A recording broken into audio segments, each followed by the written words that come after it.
సమర్థ సద్గురు సాయినాథ్ మహారాజ్కి జై. సాయి భక్తులందరికీ నమస్కారం అండి. అందరూ ఎలా ఉన్నారు ఫ్రెండ్స్? మన సాయినాథుని దయ వల్ల అందరూ సంతోషంగా ఉంటారు అని మనస్ఫూర్తిగా ఆశిస్తూ ఈ వీడియో స్టార్ట్ చేస్తున్నాను ఫ్రెండ్స్. ఇక ఈరోజు వీడియోలో మనం చూడబోయేది ఏంటంటే, బాబాగారి దర్శన భాగ్యం కలుగుతుందా? బాబాగారు ఏదైనా రూపంలో మనకు కనిపిస్తారా?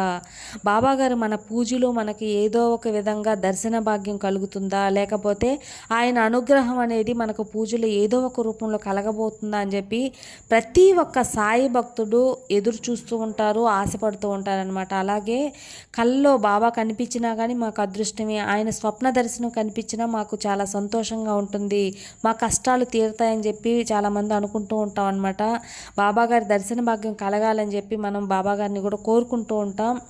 అలాగే ఇప్పుడు ఒక శ్లోకం అనేది బాబాగారి శ్లోకం చెప్పబోతున్నాను ఫ్రెండ్స్. ఆ శ్లోకం నిద్రపోయే ముందు 3 సార్లు పఠించి నిద్రపోండి, తప్పకుండా బాబాగారి స్వప్నంలో వస్తారు ఫ్రెండ్స్. ఇది నిజం.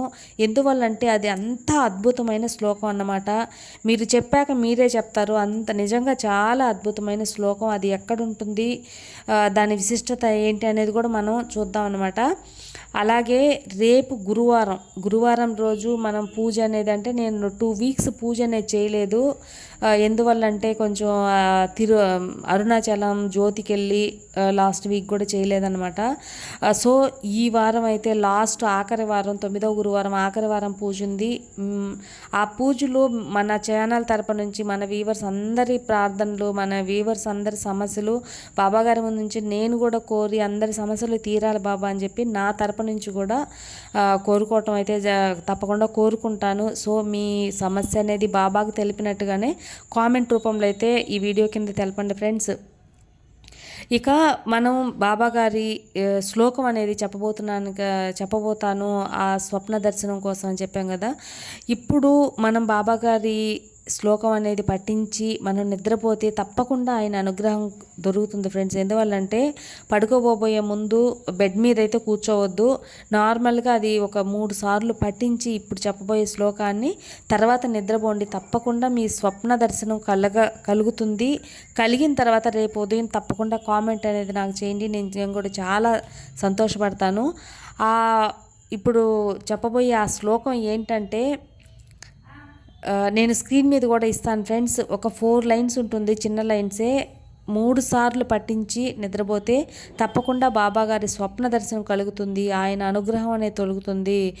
అలాగే రేపు మీకు పూజలో కూడా వచ్చి మీకు బాబాగారు ఏదో ఒక రూపంలో దర్శనం ఇస్తారు, దర్శన భాగ్యం అనేది కలిగిస్తారని చెప్పడానికి ఈ యొక్క శ్లోకం అనేది బాగా ఉపయోగపడుతుంది. ఆ శ్లోకం, బాబాగారి శ్లోకం ఏంటంటే, సదా కల్ప వృక్షస్య తస్యాది మూలే భవద్భావ బుద్ధ్వా సపర్యాది సేవం నృణాం కుర్వతాం ముక్తి ప్రదంతం నమామీశ్వరం సద్గురుం సాయినాథం. 4 లైన్లు ఫ్రెండ్స్. సదా కల్ప వృక్షస్య తస్యాది మూలే భవద్భావ బుద్ధ్వా సపర్యాది సేవం నృణాం కుర్వభూతాం ముక్తి ప్రదంతం నమామీశ్వరం సద్గురుం సాయినాథం. మనకు సదానింబ వృక్షస్య మూల దివాసత్ అని చెప్పి ఇంతకుముందు కూడా ఏ కోరికైనా నెరవేరుతుంది అని చెప్పి ఒక శ్లోకం అనేది మనం ఒక వీడియోలో తెలుసుకున్నాం. అలాంటి శ్లోకమే ఫ్రెండ్స్. ఆ శ్లోకం ఎప్పుడైతే మనకు ఆవిర్భవింపబడిందో అప్పుడే ఈ శ్లోకం కూడా మనకు బాబాగారు ఉన్నప్పుడే ఈ శ్లోకం కూడా మనకు రాయబడింది అనమాట. సో అందుకే అంత అద్భుతమైన ఫలితం ఉంటుంది. తప్పకుండా ఈ మంత్రాన్ని, ఈ శ్లోకాన్ని మీరు చదివి నిద్రపోయినట్లయితే పఠించి తప్పకుండా మీకు బాబాగారి దర్శనం అనేది కలుగుతుంది. ఈ శ్లోకాలు కూడా మనకు ఈ హారతుల్లో ఉంటాయన్నమాట. ముఖ్యంగా హారతులు చదివే వాళ్ళైతే మాత్రం హారతుల్లో ఉంటాయి. నిజంగా బాబా హారతులు కూడా చాలా విశేషం ఫ్రెండ్స్. నిజంగా మన లైఫ్లో ఎంత మార్పు వస్తుందంటే, వీలైనంత వరకు 4 హారతులు ఉంటాయి కదా, మీకు వీలైనప్పుడు ఏ హారతి అయితే కుదురుతుందో ఆ హారతి చదువుకోండి. తప్పకుండా మీకు మార్పు అనేది మీరే చూస్తారనమాట. అలాంటి అద్భుతమైన బాబా హారతుల్లో ఉన్న శ్లోకం అన్నమాట. చాలా పవర్ఫుల్ అయిన శ్లోకం ఫ్రెండ్స్. ఈ శ్లోకాన్ని పఠించి మీరు నిద్రించినట్లయితే తప్పకుండా బాబాగారి స్వప్న దర్శనం అనేది మీకు కలుగుతుంది. కలగాలని నేను కోరుకుంటున్నాను. ఇది పఠించి మీకు కలిగిన స్వప్న దర్శనాన్ని నాతో కూడా కామెంట్స్ రూపంలో రేపు తప్పకుండా షేర్ చేసుకోండి. నేను చాలా హ్యాపీగా ఫీల్ అవుతాను. ఈ వీడియోని నిజంగా మీకు బాబా దర్శనం కొరకు ఉపయోగపడుతుంది అనుకుంటున్నాను. నచ్చితే లైక్ చేయండి, మరికొంతమంది సాయి భక్తులకు షేర్ చేయండి. మన ఛానల్ కొత్తగా చూస్తుంటే సబ్స్క్రైబ్ చేసుకొని బెల్ యాక్టివేట్ చేసుకోండి. నేను ఎప్పుడు బాబా వీడియో పెట్టినా మీ వరకు వచ్చేస్తుంది. మరో మంచి వీడియోతో మళ్ళీ కలుద్దాం. అంతవరకు సెలవు. సర్వే జన సుఖినో భవంతు. జై సాయిరామ్.